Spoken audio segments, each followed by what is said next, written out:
আসসালামু আলাইকুম, welcome back my YouTube channel. চলেন আজকে আপনাদের আমি নতুন একটা টিপস শেখাবো, যে টিপসে আপনারা ভিডিও ছাড়লেই ইউটিউবে আমার মতো এরকম এরকম ভিউ পাবেন। চলেন আপনাদের দেরি না করে পুরো ভিডিওটা দেখাই। তার আগে আপনাদের কিছু কথা বলি, কথাগুলো শুনে যান। আপনারা যারা ইউটিউবে নতুন ভিডিও করতে আসছেন, নতুন ভিডিও করেন, কন্টেন্ট ক্রিয়েটর হতে চান, ইউটিউব থেকে টাকা ইনকাম করতে চান, তাহলে আপনাদের একটা কথা অবশ্যই মাথায় সেভ করে রাখতে হবে। সেই কথাটা হচ্ছে আপনাদের ধৈর্য থাকা দরকার। অনেক ধৈর্য রাখতে হবে আপনাদের। অনেক বাধা আসবে, অনেক কিছু হবে, ভিউ আসবে না, তারপরও আপনাদের থেমে থাকা যাবে না।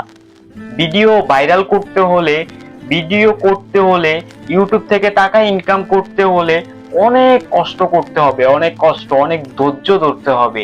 ইউটিউব কিন্তু আপনাকে সরাসরি আপনি ভিডিওটা পোস্ট করলেন সরাসরি আপনাকে ভাইরাল করে দেবে না। ইউটিউব আপনাকে ধীরে ধীরে ভাইরাল করবে, দেখবে আপনি ইউটিউবে অ্যাক্টিভ থাকেন কিনা, ভিডিও ঠিকমতো দেন কিনা। এগুলো হচ্ছে আমার প্রত্যেকটা কথায় আপনাদের কাজে আসবে। তো প্রত্যেকটা কথা আপনারা না টেনে শুরু থেকে শেষ পর্যন্ত ভিডিওটা দেখেন। আমি আপনাদের বলি, শেষে আমি স্ক্রিনে আমি দেখিয়ে দেবো কিভাবে ভিডিও পোস্ট করবেন, পোস্ট করলে ভিউ আসবে, কিভাবে ভাইরাল হওয়া যায়। আপনাদের আমি বলি, যখন আপনারা একটা ভিডিও ছাড়েন, ভিডিও ছাড়ার পর যখন দেখেন 20, 30টা, 50টা ভিউ আসছে, এতে আপনারা অনেকে কি করেন, মানে অনেকটা ধৈর্য হারা হয়ে যান, যে এত কম ভিউ আসলো, এত কষ্ট করে ভিডিওটা বানাইলাম। তাহলে শুনেন, আমি প্রথমে যখন ভিডিও বানাই আমার ভিউ ছিল কত, 10টা, 12টা, 8টা, এরকম ভিউ ছিল। আমি কিন্তু থেমে থাকি নাই, চেষ্টা করে গেছি। তারপরে হঠাৎ করে আমি যখন একটা ভিডিও ছাড়ছি, মনে হয় 1 মাসের মতো, আমি ভিডিও ছাড়ার পর হঠাৎ করে একটা ভিডিওতে আমার 500 ভিউ আসছে। ফার্স্ট 500 ভিউ আসছে। তারপরে আমি যখন আস্তে আস্তে ভিডিও করতেছিলাম, তখন 600, 700, 1000, 2000 এরকম ভিউ আসতেছিল। আমার কাছে তখন অনেক খুশি ছিলাম। আমি এই 1000, 2000 ভিউ দিয়ে আমি অনেক খুশি ছিলাম, কারণ আমি জানি এভাবে চলতে থাকলে আমার সফলতা কেউ আটকাতে পারবে না। একদিন আমি কোনো একটা পর্যায়ে পৌঁছাতে পারবো। তো আপনারা দেখেন, এখন আমার ভিডিও দেখেন, দেখেন সব মিলিয়ন মিলিয়নে হিট করতেছে। কেন? ধৈর্য ছিল বলে। আপনাদের যদি ধৈর্য না থাকে, তাহলে আপনারা কখনোই সফল হতে পারবেন না। এই ইউটিউব প্ল্যাটফর্মে আপনার ধৈর্য থাকা অত্যন্ত জরুরি। প্রথম টিপসই হচ্ছে এটা, আপনার ধৈর্য। আপনার ধৈর্য থাকবে, আপনি সফল হবেন। তো চলেন আমি স্ক্রিনে এখন আপনাদের ভিডিওটা দেখাই। দেখেন কিভাবে পোস্ট করবেন। আমার সাইডে লক্ষ্য করেন, সাইডে লক্ষ্য করেন। হ্যাঁ, এইখানে আপনারা শুধু আমার স্ক্রিনটা ফলো করেন, তাহলে আপনারা বুঝতে পারবেন আমি কিভাবে ভিডিওটা আপলোড করি। দেখেন আমি এখানে শর্ট একটা ভিডিও সিলেক্ট করলাম, তারপরে যেহেতু গেমিং ভিডিও দেখেন একটু আপলোড হচ্ছে, তো এখন সিলেক্ট করেন।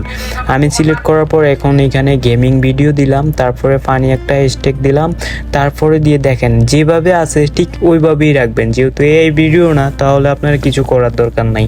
তাহলে এইভাবে দেখেন সবগুলো এইরকমই রাখবেন, সেট বাই সেট রাখবেন সুন্দর করে, এইভাবে আপলোড করে দিবেন। তারপরে আপনি দেখবেন আমি এখন আপনাদের দেখাবো যে এই ভিডিওটা থেকে ভিউ এখন কত হয়েছে আমার। এইবার আমি আপনাদের বলি, আমার এই ভিডিওটা সাদা সিধাই পোস্ট করছি। কেন করছি জানেন? প্রথম দিক দিয়ে ইউটিউব কখনোই আপনার হ্যাশট্যাগ এত আবি যাবি লেখা লুইখা পোস্ট করবেন, ইউটিউব এগুলো আপনার ভিউ দিবে না।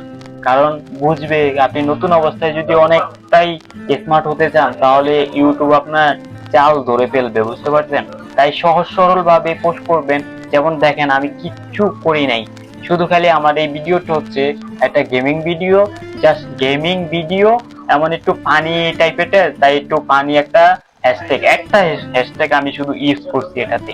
তারপরে আপনারা দেখেন এই ভিডিওতেই 10,000 ভিউ হয়ে গেছে, 11,000 ভিউ হয়ে গেছে। এই ভিডিওটা দেখে আমি সাবস্ক্রাইবার পাইলাম, কিন্তু টাকা এখনো জমা হয় নাই, টাকা হবে জমা। আর এখনো অনেক সময় বাকি আছে, পরবর্তীতে এটা তো আরো বেশি ভিউ হবে। এরকম ভিডিও আপনারা আস্তে আস্তে ছাড়বেন সহজ সরল ভাবে। যাক, আজকের বিষয়টা এতটুকুই ছিল। সবাই ভালো থাকবেন, সুস্থ থাকবেন। ভিডিওটা কেমন ছিল অবশ্যই জানাবেন। আর আমার গেমিং ভিডিও আপনাদের কাছে কেমন লাগে অবশ্যই কমেন্ট বক্সে জানিয়ে যাবেন। আর গেমিং ভিডিও সম্পর্কে আপনার যদি কিছু জানার থাকে, অবশ্যই কমেন্ট বক্সে জেনে দিবেন, আমি ওইভাবে আরেকটা ভিডিও আপনাদের দেওয়ার চেষ্টা করব। আসসালামু আলাইকুম।